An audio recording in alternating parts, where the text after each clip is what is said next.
Hi, everyone. Thank you so much for joining us. Today, we have Jeffrey Rosen here with us today, and I'm going to read his bio, and then we're going to jump right into the questions.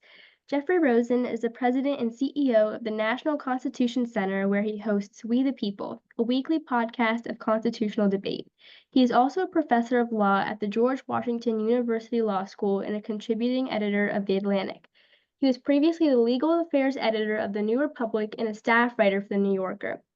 President Rosen's new book is the New York Times best-selling The Pursuit of Happiness: How Classical Writers on Virtue Inspired the Lives of the Founders and Defined America. His other books include the New York Times bestseller Conversations with RBG, Justice Ruth Bader Ginsburg on Life, Love, Liberty, and Law, as well as biographies of Louis Brandeis and William Howard Taft. President Rosen is a graduate of Harvard College, Oxford University, where he was a Marshall Scholar, and Yale Law School. In 2024, the French government recognized him as and I hope I don't botch this, as Oh, a chevalier, in yeah. the Ordre des Arts et des Lettres. So welcome, President Rosen, and thank you so much for joining us. Thank you. It's wonderful to be with you. Thank you. So our first question is just kind of an intro to your career. You've had such an inspiring career in the law, its study, its evolution, and of course, leading the National Constitution Center.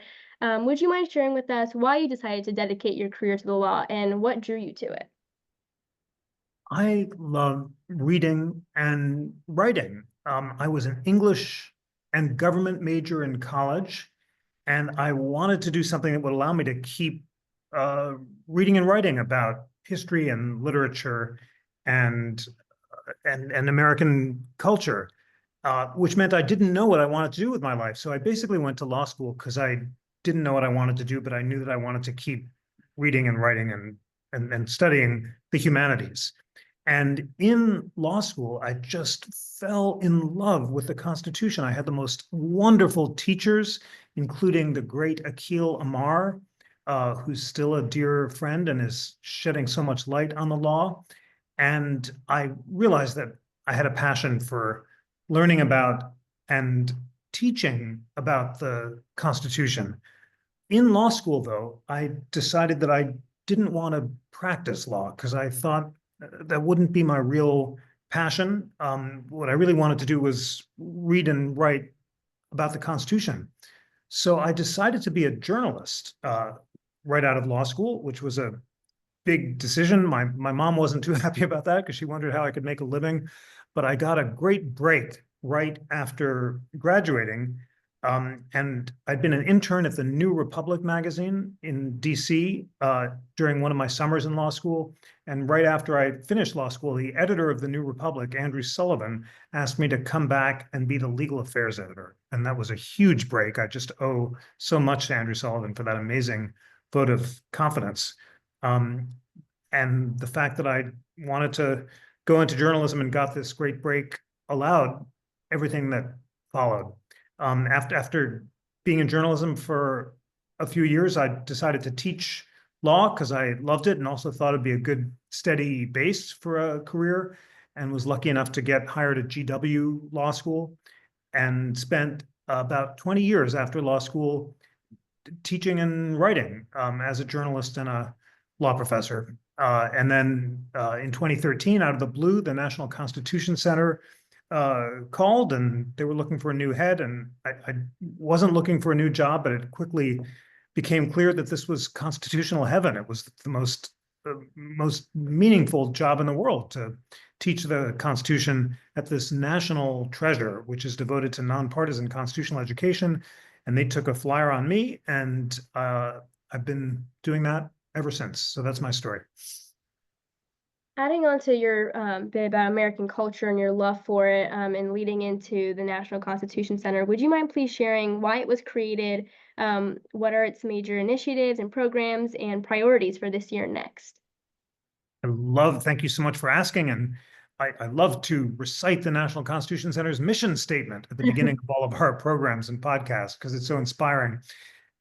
Here it is. The National Constitution Center is the only institution in America chartered by Congress to increase awareness and understanding of the U.S. Constitution among the American people on a nonpartisan basis. that wonderful mission statement comes from the Bicentennial Heritage Act, which Congress passed in 1988 on the 200th anniversary of the Constitution. And the Congress created the Constitution Center, although we're now a private nonprofit that receives almost no federal money. And the parts of our mission included serving as a beautiful museum of We the People on Independence Mall in Philadelphia, with the most inspiring view of Independence Hall in America, serving as America's town hall, which convenes programs and discussions about the Constitution among people of different perspectives around the country, and serving as a civic education hub, America's nonpartisan platform for constitutional education. And we've really tried to fulfill that meaningful and inspiring mission by creating this incredible online platform called the Interactive Constitution. We launched it in 2015. It's now gotten more than 100 million hits. It's among the most Googled constitutions in the world. And it brings together leading liberal and conservative scholars, thought leaders, judges, and citizens of different perspectives to write about every clause of the Constitution, describing what they agree about and what they disagree about. And it's just so exciting to see Justice Amy Coney Barrett and Neil Katyal with 1,000 words about what they agree the habeas corpus clause means and separate statements about what they disagree about. Multiply that by 160 scholars, 80 clauses. It's just a remarkable and inspiring resource. And then there are the podcasts and the town hall programs and the Constitution 101 class that we have now launched in collaboration with Khan Academy that all are hosted on this platform. And it's just a remarkable resource for citizens of different perspectives to learn about every aspect of the Constitution and to make up their own minds. And I'd love to talk a little bit more about We the People and podcasts and a lot of your exhibits and programs. You've emphasized the impact of historical events in the country's struggles and the Constitution. Also, in much of your scholarship, you've extensively discussed the history of the framers and how their lives affected their perspectives during the nation's founding. Could you please share why this historical perspective is so important and how history has influenced your perspective as a lawyer, a scholar, and now the leader of the NCC? It's a great question, and it's an important question.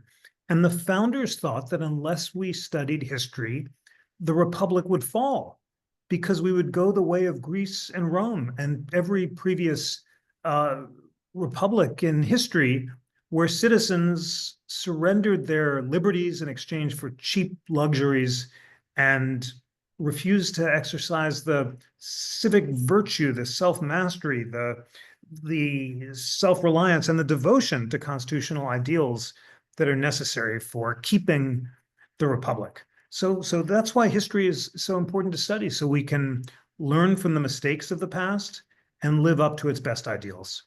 And the founders were deep students of history. James Madison came to Philadelphia with a trunk full of books that Thomas Jefferson had sent from Paris with the failed democracies of Greece and Rome.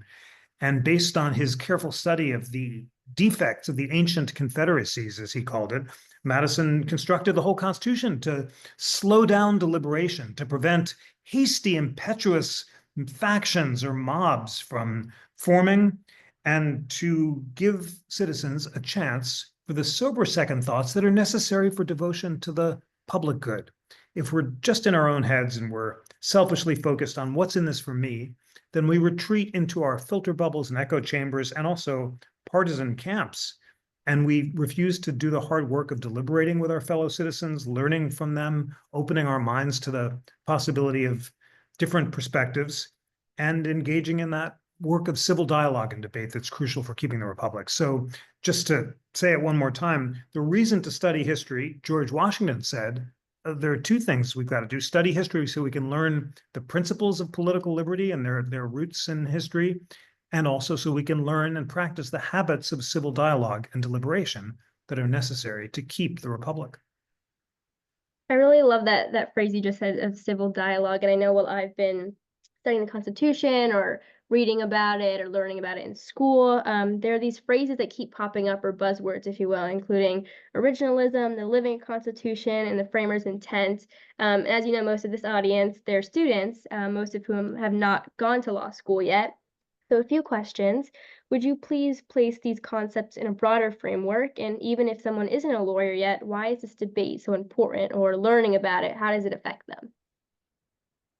Well, it's important to learn the methodologies of constitutional interpretation so citizens can think like constitutional lawyers, separating their political views from their constitutional views. In other words, at the NCC, we ask people not what they think is good policy, but what does the Constitution allow or forbid? So if we're talking about the Second Amendment, the question wouldn't be, do you think gun control is a good or bad idea? But does the Second Amendment allow or prohibit it? And by opening yourself up to the possibility of reaching constitutional conclusions that differ from your political views, you're thinking like a Supreme Court justice or a constitutional scholar, and you're being guided by your views about constitutional principle rather than partisanship. It's asking a lot of citizens. Law students learn to do this, but we think that citizens starting early, starting in middle school, should be able to learn the methodologies of constitutional interpretation. Now, there are a whole bunch of methodologies, and they include textualism, originalism, a focus on history and tradition, a focus on precedent, pragmatism, and natural law. Those are just some of the methodologies, and we won't go through all of them now, but you got to learn them so you can make up your own mind and decide which ones you find most persuasive. Now, if you're going to understand what the Supreme Court is doing today, it's important to study textualism and originalism along with the other methodologies, because several of the justices explicitly embrace textualism and originalism as the methodology they find most persuasive. And in recent years, this has become one of the most widely accepted methodologies, especially among more conservative law students and judges and scholars. And that's why you've got to learn about the methodology and also learn about constitutional text and history. Then you've got to apply it consistently and be ready to reach constitutional conclusions that are differing from your own personal views. And you also will be empowered to read Supreme Court decisions critically and be able to make up your own mind about whether you think the justices are using constitutional text and history in a persuasive way. In other words, are they being true to their constitutional principles, or are they not? In which case, you can agree with the dissenters. So it's urgently important that no one tell you, I mean, you the host or you the listener, what to think. The goal is to learn how to think and to be empowered to learn how to think so you can make up your own mind. You've got to learn the methodologies and apply them on your own. And a lot of our teachings obviously comes from the Constitution, but also from the Declaration of Independence. And so I'd like to ask you about your book, The Pursuit of Happiness, a phrase that I think most of us are familiar with, and it's definitely a prominent one. So I'd like to ask you why you think this concept's important, the pursuit of happiness, and what your findings were as you researched the concept, the topic, and did the research change some of your initial understanding of this concept? It really did. It transformed my understanding of the pursuit of happiness. I had thought before engaging in this COVID reading project that the pursuit of happiness meant feeling good. But I learned from my reading of the classical sources that inspired the founders that for the founders, happiness meant not feeling good, but being good, not the pursuit of immediate pleasure, but the pursuit of long-term virtue. And by virtue, they meant self-mastery, self-improvement, character improvement, being your best self, moderating your unreasonable passions and emotions so you could achieve the calm tranquility that allows you to focus on others and serve the public good. I came to this project through a series of synchronicities. I was struck by the fact that both Ben Franklin and Thomas Jefferson chose as their definition of happiness a book by Cicero that I'd never read before called the Tusculan Disputations. And Cicero defined happiness in a phrase that Franklin used: without virtue, happiness cannot be. I thought I should read Cicero, and then the question was what else to read. Then I came across this amazing reading list that Thomas Jefferson would send to anyone who asked him how to be educated. He sent this to kids who were going to law school or to his friends who were stocking their private libraries. It includes novels and political philosophy and history and science. What caught my eye was the section on moral philosophy. Sometimes Jefferson called it ethics and sometimes natural religion. And at the top of that list was Cicero's Tusculan Disputations, and then a series of other classical Greek and Roman moral philosophers, Marcus Aurelius's Meditations, Epictetus, uh, Seneca's letters, and Enlightenment philosophers like John Locke, Francis Hutcheson, David Hume, and Lord Bolingbroke. I felt like I had to read these books because I was struck that I'd read almost none of them.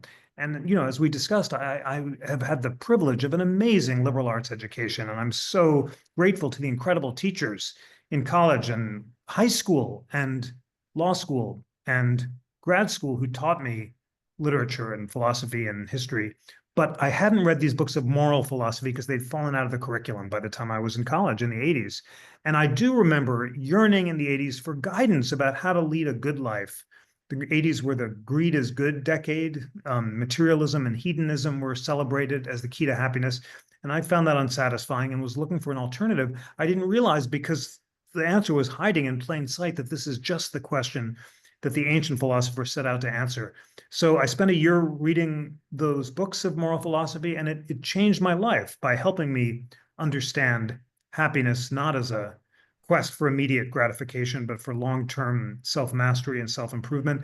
Then I examined how the framers applied that concept in their lives, and that was what the book, The Pursuit of Happiness, is about. I'm so struck, not that they fell short of their ideals, which they certainly did, because they were human, and there were some important areas where they very much failed to achieve virtuous self-mastery, most notoriously slavery, where even the enslavers among the founders recognized that slavery was wicked and immoral, but they confessed in their more candid moments that they liked the lifestyle that it enabled and didn't want to give it up, and in that sense very much fell short of their ideals of virtue.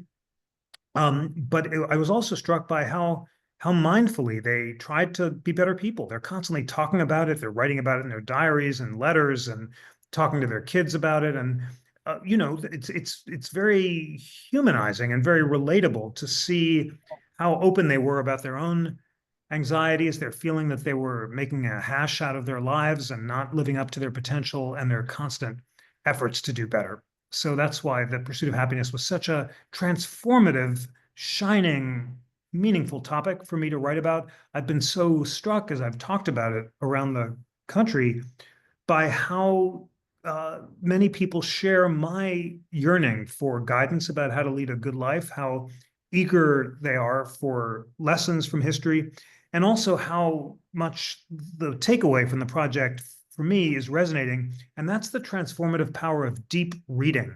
I had fallen out of the habit of reading for stuff that wasn't related to my deadlines or my job, because I'm addicted to my devices, to my screens, and I spent my time browsing and surfing and not reading. And what the project did for me is get me back into the habit of deep reading. So I have a new rule that when I wake up in the morning, I'm not allowed to browse or surf until I've read for a half hour or an hour.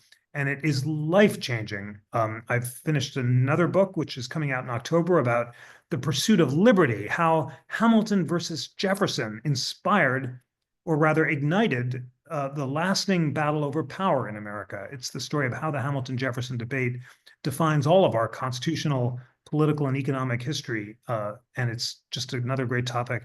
It was only possible because of this new habit I've developed, and that's all that really it is. A habit of reading in the morning.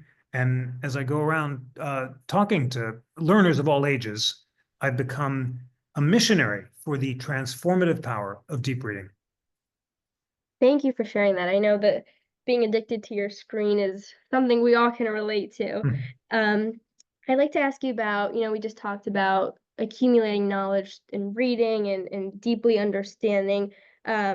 I'd like to talk about how we can pass it on to future generations. The NCC has many programs for young people, both online and in person in Philadelphia. Why are the involvement and the awareness of young people important for our democracy? And where do you see us as doing well or falling short in getting youth more engaged? It is urgently important for young people to become engaged in learning about the roots of our democracy, our founding principles, and how they are relevant today. The future of the republic depends on it. So all of you who are listening, it would be wonderful if you'd get involved with the NCC. So I told you about the Interactive Constitution. We're launching an amazing project called the Interactive Declaration as part of a civic toolkit for America's 250. And it's going to include essays by America's leading historians about the core principles of the Declaration and the Constitution. Robbie George on liberty, Danielle Allen on equality, Gordon Wood on government by consent, Yuval Levin, the separation of powers, Judge Jeff Sutton on federalism, Mary Bilder on the Bill of Rights, Akhil Amar, my great teacher, is going to annotate the entire Declaration of Independence, and it'll all be online. And then we're going to take the Civic Toolkit to all sorts of learners over the next 2 years, including, of course, to schools and anyone who checks out the Civic Toolkit and wants to work with us to get it adopted in their classroom, to organize reading groups, to bring together groups of your own friends for discussions about the American idea. That would be a wonderful thing to do. And then, of course, you can check out this new Constitution 101 class, either with Khan Academy, or we also have a version of it on our website, and use that to supplement your learning. It doesn't have to be for a class, although it's a great supplement to AP history or social studies or any history or social studies. But think of ways of taking the class and organizing discussion groups around that as well. It's so empowering and also so exciting and interesting to learn about history in preparation for America's 250. And the point isn't to agree about the right balance between national power and states' rights, or liberal and strict construction of the Constitution, or the balance between democracy and executive power. These are all questions that Hamilton and Jefferson themselves disagreed about, and people have been disagreeing throughout American history. The point is to have a productive dialogue about it and to be guided by the big principles and a commitment to having civil discussions about it. So much great work. And anyone who's listening to this and is excited about becoming involved, check out the website. And we also have internships, and just think about ways that you can reach out and ignite and spark discussions about the American idea in your classrooms and in your communities. Thank you. And that kind of leads me perfectly into my next question, which you answered a little bit. You mentioned getting groups together and making sure that we're all trying to kind of have this collective understanding. Is there any advice you have for people wanting to pursue a career maybe in this area, or further their awareness of the Constitution or democracy in general? Yes, read and learn and dig deep and get excited by the incredible privilege and power of learning about the Constitution and American history. So I think you know where to start. Go to constitutioncenter.org for the interactive Constitution. Pick a clause that you're curious about. It could be a famous one like the First Amendment, or a obscure one like the habeas corpus clause I mentioned. Read the essays by the scholars on both sides, both what they agree about and disagree about, and then start going down productive rabbit holes. There are unproductive rabbit holes like all those YouTube and TikTok recommendations that our algorithms bring up. We're being fed more visions of what the algorithm thinks we want. And then there are productive rabbit holes where you go deep. And going deep means going to the primary sources. It is urgently important that you not just listen to someone else's characterization of the source or take a 5-second clip of it, but that you take the time to go back to the sources and read it. And you can do that on the Interactive Constitution. We've got a great platform called the Founders Library with primary sources selected by historians of different perspectives. Read the Federalist Paper yourself, and read Frederick Douglass on What to a Slave is the 4th of July, or Ida B. Wells, or Martin Luther King, or all the great primary sources that are online. If you find them challenging, just take some time with it. Often reading it out loud can be good, especially with a friend. These are beautifully written texts, and taking the time to read it out loud. Listening on Audible is a fine thing to do as well, if you prefer, but you've got to take the time. And then once you start doing that, and then you've got to follow the deep learning wherever it leads. And you can go from the Founders Library to a podcast discussing the relevance of that text to a current constitutional issue. Then, if you're studying a current constitutional issue, make sure you go and read the Supreme Court decisions that are relevant and read the majority opinions and the dissents before you make up your own mind. There's going to be a lot of constitutional news, and we're in a remarkable time in American history when basic principles of government are being vigorously debated. Some of the recent moves in government will be challenged in court. You've got to go do some studying before you can make up your mind about the merits of those legal challenges. And that involves taking the time to identify the complaints, read the materials on both sides, and prepare yourself so that you can have an informed opinion. All this is to say that the best way that you can get involved in learning about the Constitution is by taking charge of and committing yourself to that meaningful journey of lifelong learning and self-improvement. And it should be exhilarating. It's not like rigorous homework, but it takes time, commitment, and self-discipline. Just don't get distracted and think that you know the answer and think that there are easy shortcuts to making up your own mind. Making up your own mind is hard. It requires educating yourself. And you are responsible for your own education. We live in a marvelous age with all the challenges that we face. We live in a world where all of these marvelous learning materials are free and online. And you can find them yourself if you just have the discipline to do the work to seek them out. So those are among the things you can do. And then once you catch the spark of learning about the Constitution, you'll just feel that every moment that you spend in that kind of learning is productive, unlike browsing and surfing where you feel like, a sugar high and then you kind of feel like you wasted time afterward. True learning, true reading, true deep reflection is the most meaningful thing you can do because you're improving yourself and stretching your capacities. And that's exactly what the founders meant by the pursuit of happiness. I definitely hear what you were saying about, learning so much and trying to form your own point of view. Because I was at a program this past summer and read de Tocqueville, and then I had an existential crisis by the end of it. So definitely hear what you're saying. So thank you so much for sharing all your thoughts and all these incredible resources. I really appreciate it, and I know my listeners do as well. Thank you so much. Thanks for all the great work you're doing to shine light on American democracy. It's been wonderful to talk with you. Thank you as well.